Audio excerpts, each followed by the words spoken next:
कामचोर देवरानी। एक बार की बात है, सुषमा अपने पूरे परिवार के साथ खुशी खुशी मोहन नगर में रहती थी। उसकी दो बहुएं थी, पल्लवी और शिवानी। एक दिन दोनों बहुएं रसोई में काम कर रही होती है कि तभी उनकी सास सुषमा उन्हें बुलाती है। अरे बहू, जरा इधर तो आना। शिवानी, जरा जाकर देखना सासू माँ क्या कह रही है। दीदी आप ही देख लो ना जाकर, आपको भी तो सुनाई दे रहा है। अरे मैं आटा गूंद रही हूँ ना, तुम चली जाओ। हाँ तो मैं भी तो सब्जी काट रही हूँ ना दीदी। अरे बहू जल्दी आओ। ओह, ये तो जाएगी नहीं। मैं ही जाकर देखती हूँ कि क्या करना है। पल्लवी सुषमा के कमरे में जाती है। जी मम्मी जी, क्या हुआ? शाम को घर पर कुछ मेहमान आने वाले हैं, तो तुम अच्छा सा खाना बना लेना बहू। ठीक है मम्मी जी, आप बता दीजिए क्या क्या बनाना है और कितने लोग आ रहे हैं।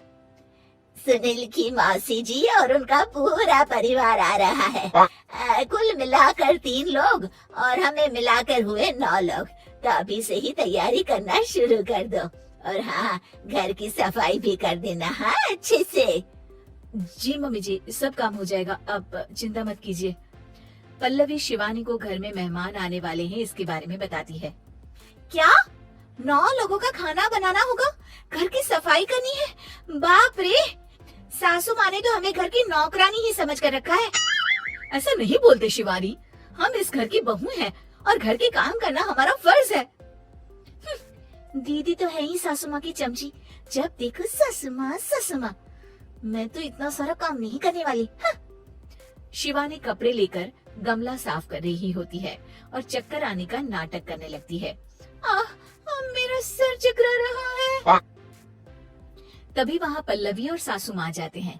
अरे बहू, क्या हो गया तुम्हें? मम्मी जी, बहुत तेज सर में दर्द हो रहा है। तुम एक काम करो शिवानी, आराम कर लो। नहीं नहीं दीदी, घर में मेहमान आने वाले हैं, मुझे आपकी मदद करनी चाहिए। अरे कोई बात नहीं शिवानी, तुम आराम कर लो, मैं सब काम कर लूंगी। ठीक है दीदी, अगर आप इतना कह रही हैं तो आराम कर लेती हूँ। शिवानी आराम से अपने कमरे में मैगजीन पढ़ रही होती है। इसे कहते हैं आराम की जिंदगी। इतना सारा काम। चलो सारा काम खत्म हो गया, शिवानी को देख आती हूँ। शिवानी अपने कमरे में ईयरफोन में गाने सुनते सुनते सो जाती है और उसके साइड में मैगजीन भी रखी होती है। पल्लवी वहाँ आ जाती है और वो सब देखती है। ओहो, तो मतलब सब काम चोरी का बहाना था। अभी बताती हूँ इसको। घर का सारा काम मुझे करना पड़ा और ये महारानी यहाँ मैगजीन पढ़ रही है, गाने सुन रही है। पल्लवी रसोई से एक प्लेट और चम्मच लेकर आती है और शिवानी को थाली बजाकर उठाने लगती है। शिवानी अचानक से उठती है। उठ गई महारानी, गाने भी सुन लिए, मैगजीन भी पढ़ ली। तुम तो बहुत बड़ी झूठी निकली शिवानी। तुमने सर दर्द का बहाना बनाया ताकि काम करने से बच सको। हाँ बनाया बहाना, तो क्या करती, इतने सारे काम करती। मुझे कोई शौक नहीं है चापलूसी का। क्या चापलूसी? तुम्हें लगता है कि मैं सारे काम चापलूसी के लिए कर रही हूँ? और नहीं तो क्या। तभी वहाँ सासू माँ आ जाती हैं।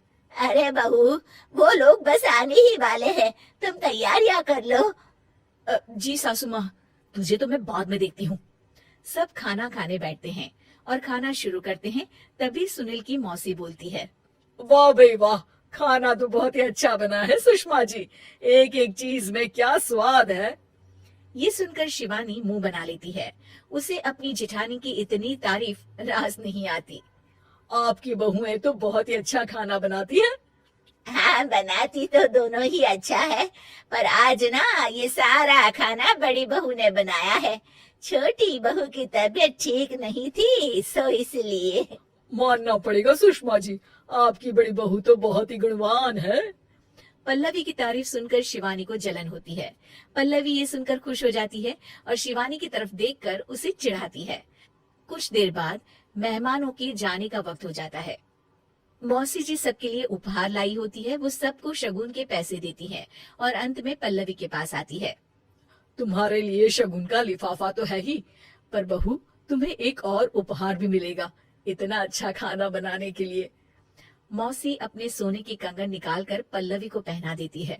ये लो, ये मेरे मनपसंद कंगन है, अब से ये तुम्हारे हुए। धन्यवाद मौसी जी।